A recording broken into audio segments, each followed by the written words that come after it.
একটি মানুষ জীবনে আসলে তার অনেক কষ্ট, অনেক দুঃখ, অনেক সফলতা, অনেক না পাওয়ার ব্যর্থতা, এগুলো মিলে কিন্তু তার জীবনটা শুরু হয়। যেমন আমরা ছোট্টবেলা থেকে একটা মানুষ যখন পৃথিবীতে আসি, তখনই কিন্তু আমরা অনেক কিছু এই পৃথিবীর সম্পর্কে অনেক কিছু জানি না। ছোট থেকে আস্তে আস্তে একটু বড় হই, কথা বলতে শিখি, হাঁটতে শিখি, বসতে শিখি, দৌড়াইতে শিখি, সবাইকে চিনতে শিখি, প্রিয়জনদের ভালো জানতে, তাদের আদর্শ ভালোবাসা পেয়ে আস্তে আস্তে বড় হই।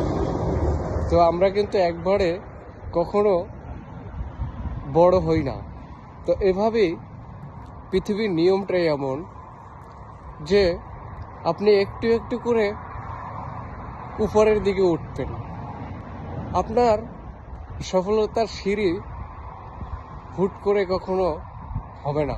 আপনার সফলতার সিঁড়িটা এমনভাবে হবে, আস্তে আস্তে একটু একটু করে আপনি সফলতা পাবেন। তো আমি যেটা বোঝাতে চাচ্ছি, আসলে আমরা অনেকেই আছি যে ধৈর্যশীল না হয়ে অধৈর্যশীল হয়ে আমরা হুটহাট করে একটা ডিসিশন নিয়ে নিই।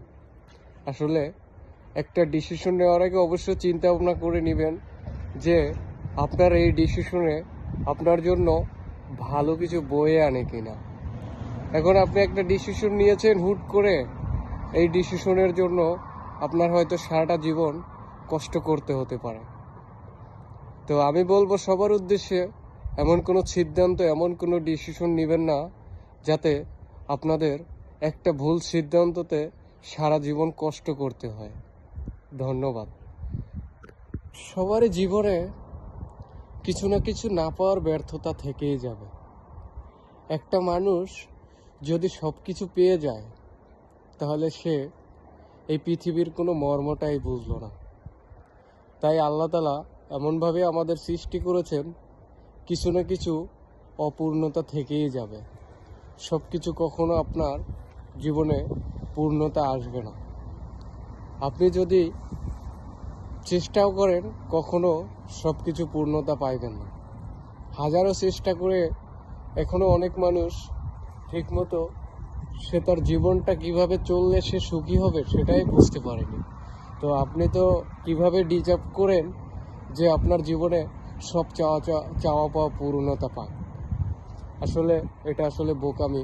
কখনো এমন কিছু চিন্তা করবেন না যে আপনার জীবনে সব কিছুই ভরপুর থাকুক। আমি মনে করি কোনো না কিছু যদি আপনার অপূর্ণতা থেকে যায়, তাহলে আপনি হয়তো এটাও পূর্ণতার করার জন্য এটার মর্মতা বুঝবেন। কিন্তু সব কিছু পূর্ণতা পেয়ে গেলে আপনি কখনো এটার মর্মটা বুঝবেন না। ধন্যবাদ। ভালো থাকবেন সবাইকে।